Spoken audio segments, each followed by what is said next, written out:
Olá, meus amigos e minhas amigas. A videoaula de hoje nós vamos tratar de um assunto de muito interesse para o criador, para o agricultor familiar, que é o controle de endoparasitas, ou seja, o controle de verminoses.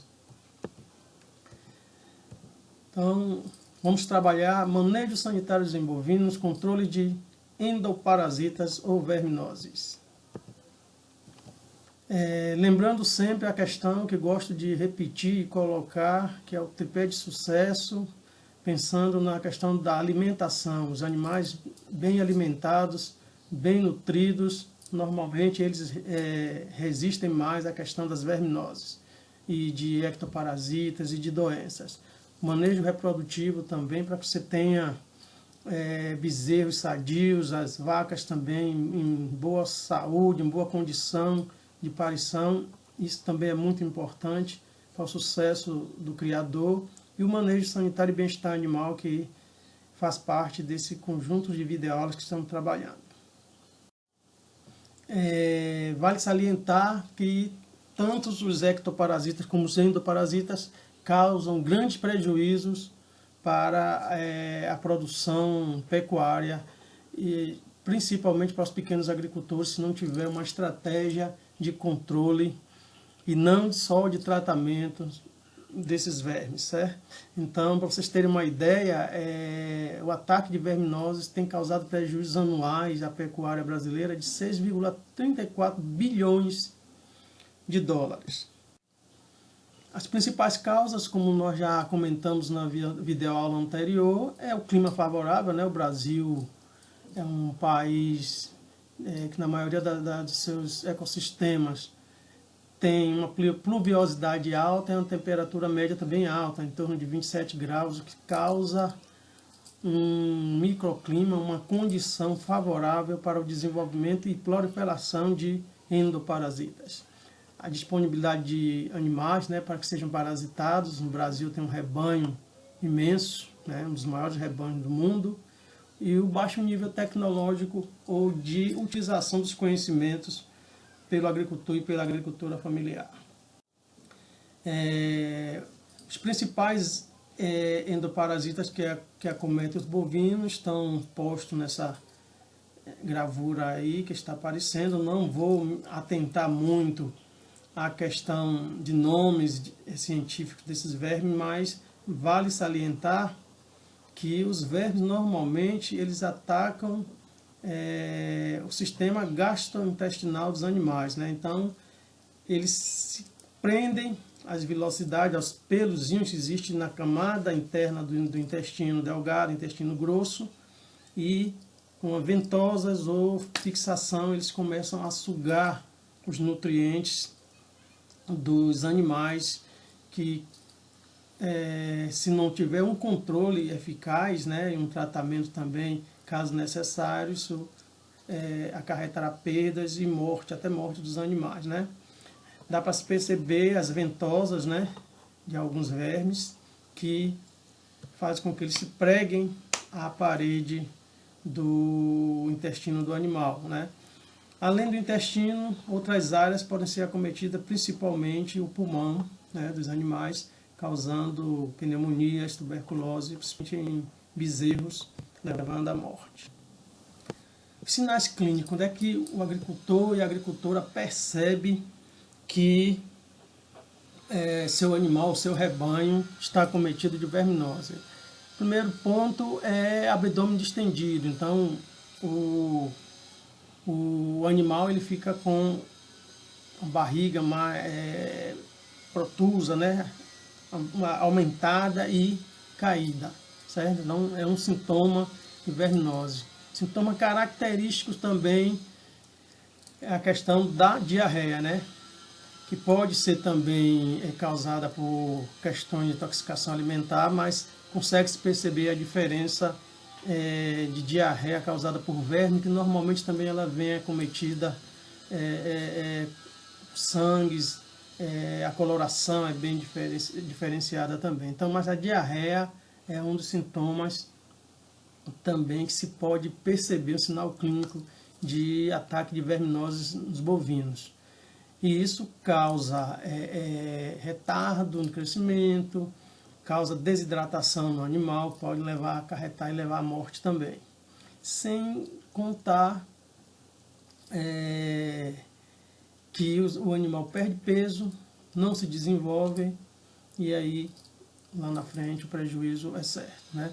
As mucosas, né, pálidas, né, tanto dos lábios, como se você pegar no olho do animal, você baixa assim, você vai sentir aquelas questões na região das pálpebras ali brancas, branquiçadas, né? Um sinal característico de ataque intenso de verminose. Emagrecimento, né? O animal emagrece, não se alimenta também, né? Você percebe uma questão de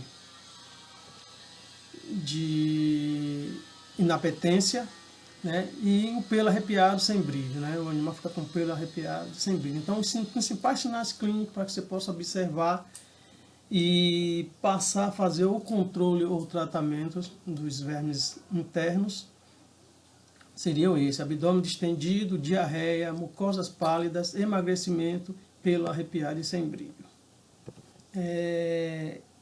A prevenção e controle. Antes de a gente estar debatendo sobre essa questão, é importante o agricultor e a agricultora saberem que o controle é o melhor processo em termos de custo e em termos de eficácia na criação de animais, seja ele bovino, seja ele qualquer categoria animal. A prevenção é sempre o mais importante. E como é que a gente consegue fazer isso?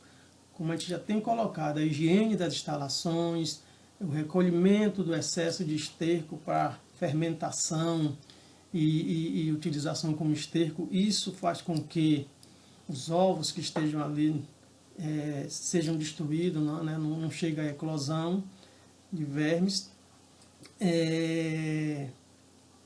Uma outra questão também é a alimentação, né? Então, um animal bem nutrido, bem alimentado, ele vai resistir, ele vai sentir, mas vai resistir mais os impactos do ataque de vermes, principalmente quando o ataque não é tão intenso, certo? Mas existe algumas estratégias, né? O controle das infestações por vermes intestinais baseia no uso normalmente de antihelmíntico, né? De remédios, como o pessoal fala, remédio de verme, de amplo espectro. Por que amplo espectro? Porque normalmente as infestações por verme nos animais, no rebanho bovino, caprino, né, nas próprias aves, elas são mistas. Então você utiliza, já existe hoje, né, medicamentos de amplo espectro, né, que ele consegue controlar vários tipos de vermes. Na gravura anterior vocês viram lá mais de 5, 6, 7 tipos de vermes que acometem os bovinos, né? E existe os tratamentos curativos, né? Que esse tratamento curativo é quando o agricultor não segue, né, os parâmetros e as orientações técnicas de fazer um tratamento estratégico, um tratamento preventivo, né? Então, é quando o rebanho já está bem atacado de vermes, verminose, né? Que o agricultor consegue perceber alguns daqueles sinais clínicos que nós falamos lá na frente. Aí quando ele consegue perceber, a contaminação já está no estágio alto, né? E o mais importante, às vezes não é a questão do animal parasitado, mas a quantidade de vermes que já estão nas pastagens, né? São chamados população de vida livre, né? Que são os ovos que com as fezes dos animais eclodiram nas pastagens e ficam circulando ali no pasto até o momento do animal pastejar e ingerir as larvas, né, por via oral, certo? Então, normalmente, quando se faz isso, a contaminação já é alta, já é um pouco tarde, né? Este tipo de tratamento não melhora a produtividade dos rebanhos, certo? Porque a população de vida livre permanece alta na pastagem. Então, o que é que o agricultor faz?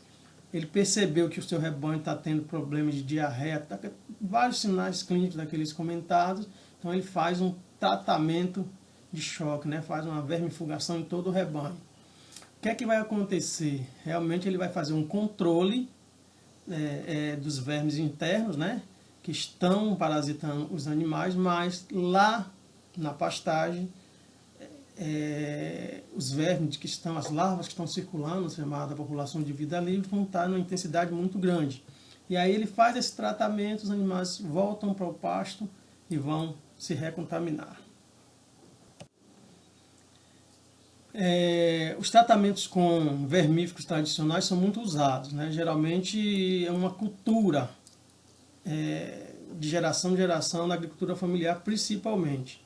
E consiste em fazer 2 vermifugações, geralmente em todo o rebanho, uma na entrada da estação chuvosa e outra na entrada da estação seca, né? E normalmente não tem quase nenhum efeito sobre a população de vida livre, dos vermes que estão nas pastagens, né? Consegue ter algum resultado com relação à questão orgânica, né?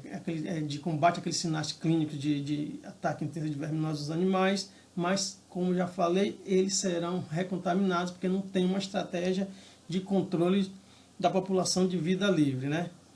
Uma outra questão que às vezes o agricultor comete alguns erros é o seguinte: não procurar a orientação de um médico veterinário para que se possa fazer um planejamento de vermifugação adequado. Um exemplo, princípio ativo dos vermífugos, né? Já falamos antes que tanto os insetos como os vermes ele têm uma capacidade de criar resistência a esses medicamentos, né? Esses químicos. Então, o interessante é que a cada ano, né, a cada meta, a cada processo de vermifugação, o agricultor, a agricultora possa mudar o medicamento, o princípio ativo do medicamento. Isso aí é muito importante a orientação do veterinário, porque às vezes o nome de fantasia é um diferente do outro, mas quando você vai olhar a fórmula é a mesma, é o mesmo produto, né, é o mesmo princípio ativo. E aí o que é que acontece? Vai aplicando 1, 2, 3 anos, de repente aquele medicamento não está surtindo o efeito desejado. Então nós temos as ivermectinas, temos outros produtos também, outros vermífugos, então é interessante que a cada ano a agricultura vá mudando o princípio ativo dessa medicação. E isso se faz com a consulta ao veterinário, com a consulta ao pessoal da assistência técnica, para que possa ter efetividade no combate e no controle das vernoses. Existem os tratamentos estratégicos, como eu falei anteriormente, que isso aí o agricultor ele consegue fazer esse planejamento a partir da orientação técnica, né? Ou de um receituário do médico veterinário, ele consegue fazer um tratamento estratégico, né? Esses tratamentos estratégicos eles são baseados em estudos científicos, certo? Estudos científicos que fizeram teste de campo, fizeram testes em animais. Nós estamos agora no Brasil, no mundo, né, com as questões das vacinas que estão sendo estudadas e criadas para combate ao Covid-19. Então você percebe as etapas que essas vacinas estão sendo feitas, desde testes clínicos com os animais, depois vai passando para o humano, e mesmo assim tem que esperar quais são os efeitos. Os tratamentos estratégicos de vermífugo, ele tem também essa questão acadêmica, esses trabalhos científicos em campo, que tem como principal objetivo a diminuição da população de vida livre que estão na pastagem. Então, o controle das larvas dos vermes que estão na pastagem é o controle estratégico mais eficaz do que você fazer o tratamento dos parasitas que estão já internamente nos animais, já fazendo a parasitose, certo? Esse método ele é mais racional, certo? É baseado em conhecimentos epidemiológicos, levando-se em conta principalmente as condições de cada região, né? São estudados, são feitos testes pelas empresas de pesquisa do país, pelas universidades. Então, para cada região existe um programa e uma característica, né? Então, se você pega a região da Mata Atlântica, que tem um clima quente e úmido, né, e um regime de pluviosidade de chuvas mais intenso, o controle estratégico é de um jeito. Se você vai para a região semiárida, o controle também estratégico é de outro jeito, que tem um regime de chuvas menor em um clima mais seco. Vale destacar o seguinte, o que é que acontece? Na época das águas mesmo, onde chove bastante, o agricultor ele tem o costume de fazer 2 tratamentos. Um na entrada da seca, né? E outro no início das águas. Então ele faz 2 tratamentos anuais. Qual é o problema desses 2 tratamentos? Na época das chuvas, né? Os animais estão com a carga parasitária grande e as pastagens também, certo? Só que os animais na época da chuva, a alimentação, a quantidade de alimento, a qualidade do alimento em termos de proteína e nutrição é bem maior e os animais conseguem suportar essa carga de parasitas. E o controle das larvas de vida livre nas pastagens se torna mais complicado, né, na época das chuvas e tal. A proliferação também é mais intensa, certo? Então, o ideal é que o agricultor não utilize um controle estratégico no período das águas, porque vai ser do mesmo jeito do tratamento tradicional que se faz, que você vai dar um controle nos vermes internos, vai mostrar uma aparência dos sinais clínicos melhor aos animais, mas de certa forma você não consegue combater, diminuir o principal vetor, que são os animais de vida livre nas pastagens. Na época das secas, na época da seca principalmente, verão na Mata Atlântica e semiárido, que é a época mesmo seca, que não chove mesmo quase nada, as condições ambientais não são favoráveis aos vermes, principalmente de vida livre, né? Então a população de larvas nas pastagens diminui consideravelmente, certo? E a relação de parasita interno, parasitando os animais, é maior do que larvas na pastagem. Então esse é o momento, né? Esse é o momento ideal para se fazer o controle estratégico do verme, né? Os animais sentem mais os efeitos dos vermes internos, né? Porque a qualidade da alimentação é menor, né? A qualidade nutricional é menor, então uma alimentação mais restrita, principalmente para os agricultores que não trabalham com a questão de reserva alimentar, de uma ração complementar, de um concentrado. Então os animais vão sentir mais o ataque de vermes, certo? E baseado neste dado, a melhor época para se tratar animais e atingir com maior intensidade a população de vida livre é durante a seca, quando a relação, o que está parasitando é maior do que o que está nas pastagens, certo? Então,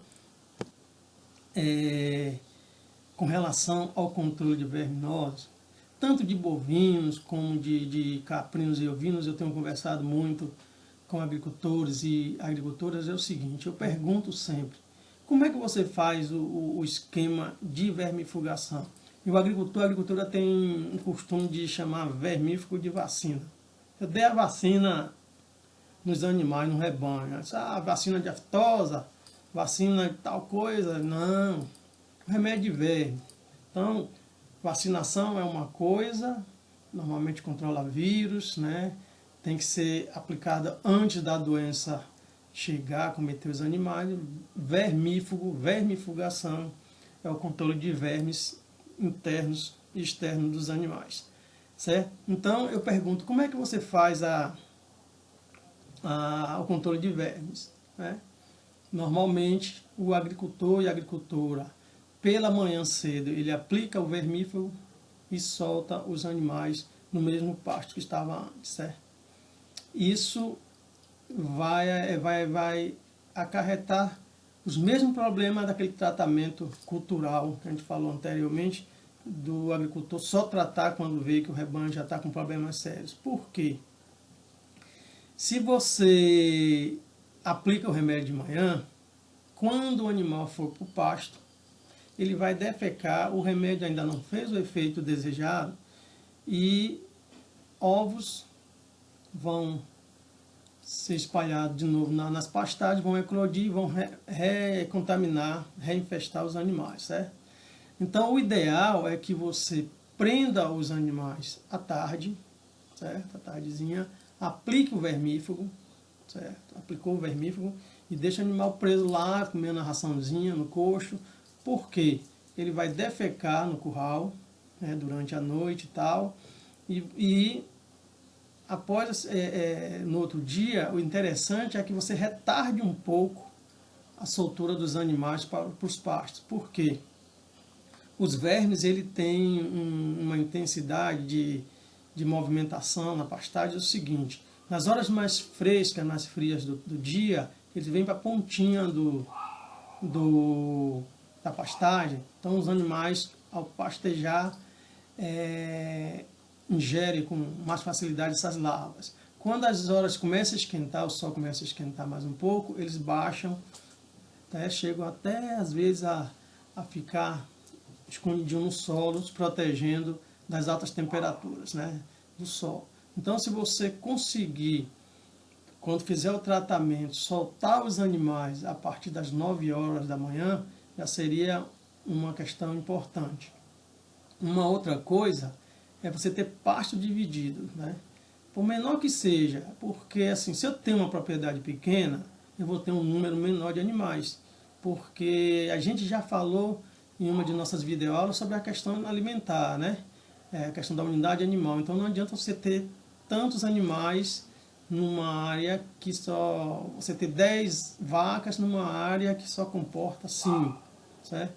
Então, se você conseguir, mesmo na sua propriedade pequena, dividir os pastos, isso é importante. Ter 3, 4 pastos, por quê?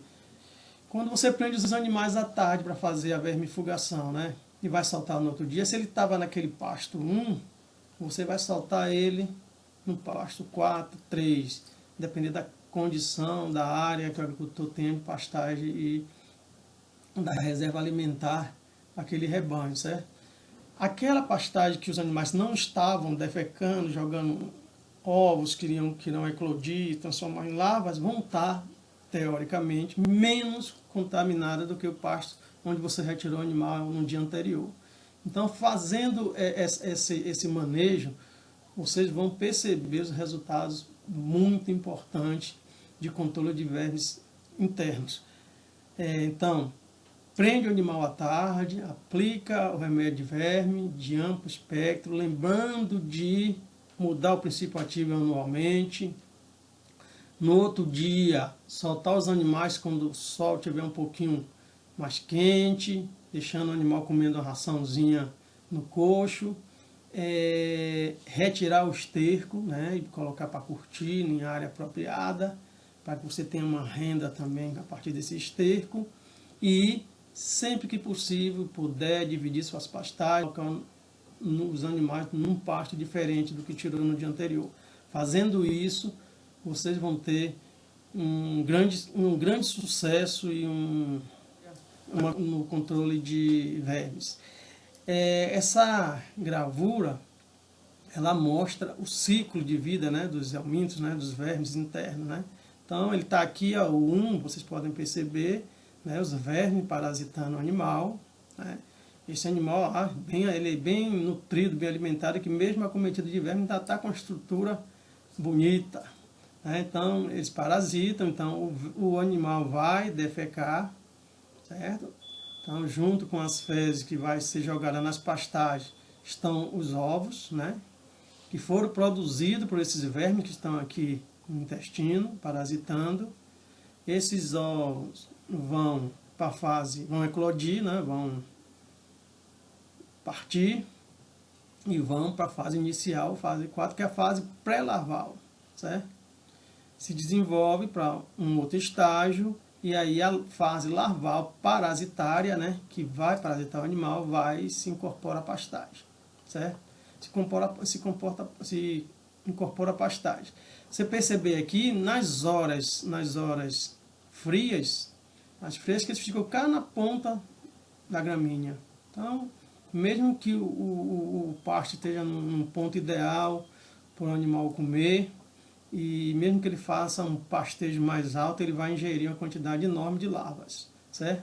Mas se você faz aquela questão daquele controle depois de aplicação do vermífugo, no outro dia soltar Os vermes vão estar na parte mais aqui embaixo, sua maioria, devido à alta temperatura. Então, o animal, quando pastejar, quando se alimentar, ingerir a pastagem, vai, junto com esse alimento, uma quantidade menor de vermes. E aí, como você vai fazer 3 tratamentos mensais, a tendência é que você consiga controlar a população que está aqui na pastagem, principalmente com aquela questão de mudança de pasto, e você consegue ter sucesso na sua criação. Ok? Muito obrigado pela atenção. Fernando Itzica, coordenador técnico da FASE, sempre à disposição quando o agricultor, a agricultora do Vale de Quiriçá, do Baixo Sul, precisar de informações e orientações. Obrigado.